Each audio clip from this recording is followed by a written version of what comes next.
Hari, kalau koalisinya gemuk sekali dari Bobi ini, ibaratnya ada yang bilang katanya koalisi gajah versi semut. Ini menandakan bahwa siapapun yang nantang Bobi nanti di Sumatera Utara sulit untuk menang. Atau faktor masyarakat Sumatera Utara realistis tadi ada kah? Sebetulnya peluang untuk melawan itu masih ada kalau orangnya Edi Rahmayadi ya, karena kan dia petahana. Dan seingat saya surveinya pada waktu itu ya cukup lumayan juga. Tetapi masalah Edi pada hari ini, menurut saya nomor satu adalah soal dukungan partai politik. Partai politik yang punya kompatibilitas sosiologis dan ideologis dengan dia, yaitu PKS, kursinya cuma 10, nggak cukup untuk melaju. Sementara partai yang bisa memenuhi syarat jumlah kursi, yaitu PDI Perjuangan, justru tidak memiliki kompatibilitas sosiologis dan ideologis dengan Edi Rahmayadi gitu. Tadi Bang Iqbal ngomong masih mempertimbangkan. Sebetulnya kalau kursinya PKS itu cukup, menurut saya PKS sudah langsung mendukung Edi Rahmayadi. Apalagi kan sejarahnya memang yang sebelumnya, pemilihan sebelumnya PKS dukung Edi Rahmayadi gitu. Atau misalnya PKS punya teman partai politik lain yang sudah bersedia untuk mendukung Edi Rahmayadi dan jumlahnya mencukupi lebih dari 20%. Tapi masalahnya kan pada hari ini semua partai politik sudah ramai-ramai berkumpul di Edi Rahmayadi, di Bobi Nasution. Bahkan Bang Ciko ini ya kalau dari nada-nada suaranya sebetulnya menurut saya ini kirim-kirim pesan juga, pengen berpasangan dengan Bobi juga gitu loh. Iya, soalnya beliau biasanya galak sama saya, tapi hari ini kok baik sama saya gitu. Sependapat kami hari ini. Udah tanda-tanda ya? Iya, kalau Bang Ciko itu sependapat dengan saya, itu saya kira tanda-tanda bahwa beliau ya membuka ruang bahwa PDI Perjuangan itu dukung Bobi gitu. Dan kalau itu terjadi, menurut saya ini perkembangan baru dalam pilkada kita dan politik kita. Karena PDI Perjuangan bergabung dengan Bobi menantunya Joko Widodo gitu. Ya, ditahan dulu karena kita mau, Mas Ciko pasti udah pengen balas nih ya. Ditahan dulu karena sekarang kita mau dengar suara-suara dari rakyat khususnya masyarakat Sumatera Utara. Rekan saya Wana Sari mau nanya-nanya kepada warga di Sumatera Utara. Wana silahkan.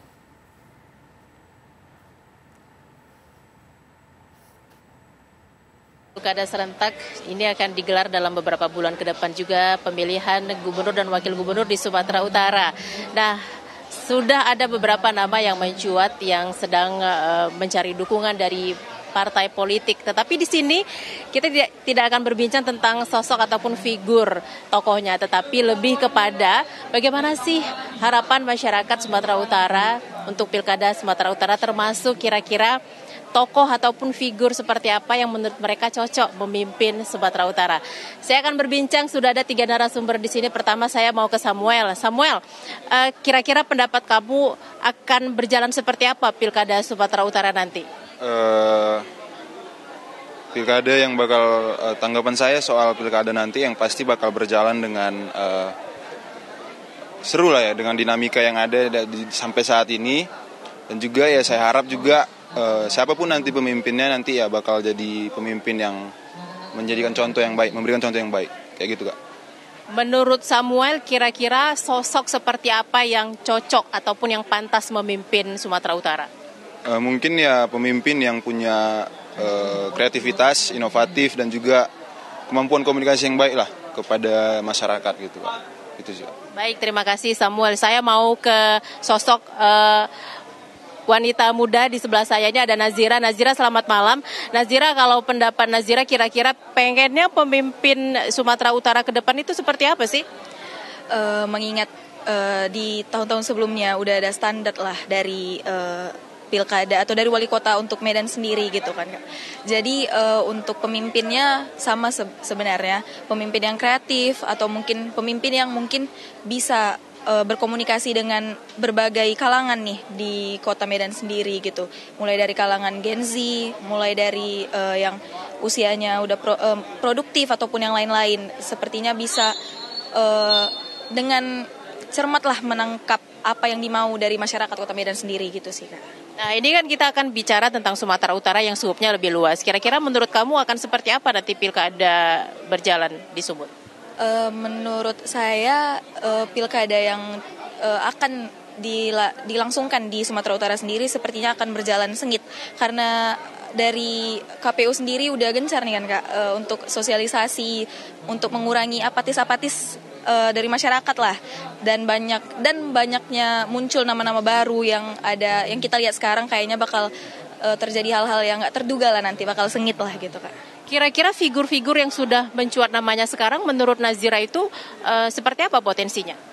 Kalau untuk potensi sepertinya sama besarnya sih Kak, setiap nama yang udah muncul. Cuman lebih gimana mereka mensosialisasikannya sendiri aja. Karena kan ada nama-nama yang baru, ada nama-nama yang bahkan udah pernah kita dengar sebelumnya itu udah muncul lah sekarang. Jadi gimana mereka mensosialisasikan, gimana mereka menampilkan diri mereka lah ke masyarakat gitu. Baik, terima kasih Nazira atas pendapatnya. Nah, satu narasumber lagi pemirsa, saya akan berbincang dengan Krismon ya. Oke, Krismon, harapan kamu untuk pemimpin Sumatera Utara ke depan seperti apa kira-kira? Inginnya punya gubernur yang kayak gimana? Kalau untuk harapan saya sendiri Kak, mungkin pemimpin yang memang bijaksana, pemimpin yang memang peduli akan halayak, peduli akan rakyat-rakyat yang di bawah, nggak cuma di atas yang dipentingkan. Tentu pemimpin yang memang betul-betul mengayomi masyarakat dan bisa memperbaiki segala kendala yang terjadi di Medan terkhususnya, mulai dari perekonomian, industri, dan hal-hal lain semacamnya. Mungkin pemimpin yang betul-betul peduli terhadap segala aspek yang ada Kak. Nah, ini kan bicara Sumatera Utara kan kita multi etnis, kemudian tantangan masyarakatnya juga akan lebih besar. Nah, kira-kira pemimpinnya harus seperti apa sih?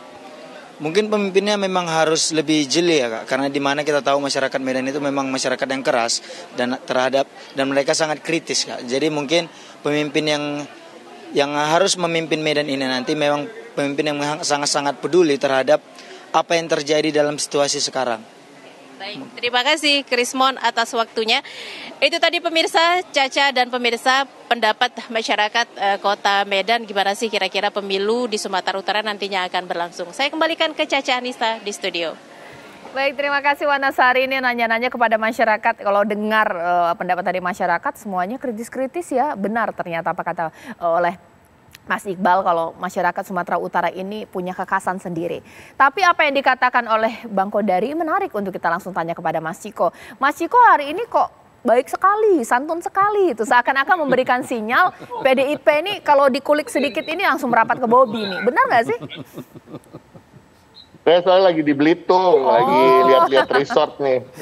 Dan kebetulan lagi sama Pak Jarod. Tadi Pak Jarod dengerin aja kita ngomong. Yang sebenarnya lebih tahu terkait dengan Sumatera Utara. Tapi pada prinsipnya gini, pilkada ini memang adalah kita harus menganggapnya juga relaksasi dari setelah pilpres ya. Setelah pilpres yang begitu keras pertarungannya di pilkada ini justru di seluruh Indonesia karena dilakukan serentak, kerjasama politiknya itu cair. Jadi terbuka antara semua partai politik dengan partai politik manapun, tidak terbatas dengan koalisi-koalisi yang terjadi di Pilpres. Seperti juga dengan PAN kita punya kerjasama politik di berbagai daerah, begitu juga dengan Partai Keadilan Sejahtera, kader PDI Perjuangan mendaftar ke kantor DPC maupun DPD Partai Amanat Nasional, begitu juga sebaliknya. Dan ini daerah-daerah lain terjadi dan itu juga tidak tertutup kemungkinan di Sumatera Utara. Tapi tadi telah saya sampaikan bahwa kami dari PDI Perjuangan tentunya akan sangat sayang kalau tidak mencalonkan kader sendiri. Sebagai partai kader yang telah begitu lama dan mempersiapkan kader-kader kami melalui sekolah partai, melalui penugasan-penugasan sebagai anggota DPRD Provinsi, DPR RI, maupun kepala daerah, tentunya kader-kader kami ini memang dipersiapkan untuk menjadi pemimpin, sehingga juga untuk kontestasi, apalagi di daerah yang suara kami signifikan, tentunya kita akan memprioritaskan kader kita. Tapi tidak tertutup kemungkinan kerjasama politik dengan pihak manapun. Namun memang akhir-akhir ini lebih seringnya dengan Partai Keadilan Sejahtera. Tapi juga dengan partainya Bang Saleh Daulay juga nggak tertutup kemungkinan. Dengan tokoh-tokoh yang lain juga nggak tertutup kemungkinan. Saya ingin mengutip kata-kata yang paling sering disebut oleh Mbak Puan akhir-akhir ini, dalam tanda kutip, menarik. Oh, menarik ya. Menarik sekali itu pernyataan tersebut untuk menarik orang nantinya. Oke, tapi apakah memang optimisme itu nanti bisa dibawa sampai akhir? Apa jangan-jangan partai-partai politik, sebut saja PKS ini agak ngeri juga ya kalau misalnya Bobi diusung oleh 7 partai politik. Apakah bisa kemudian menantang meskipun pede sekali PDIP? Nanti Mas Iqbal akan jawab usai jeda berikut.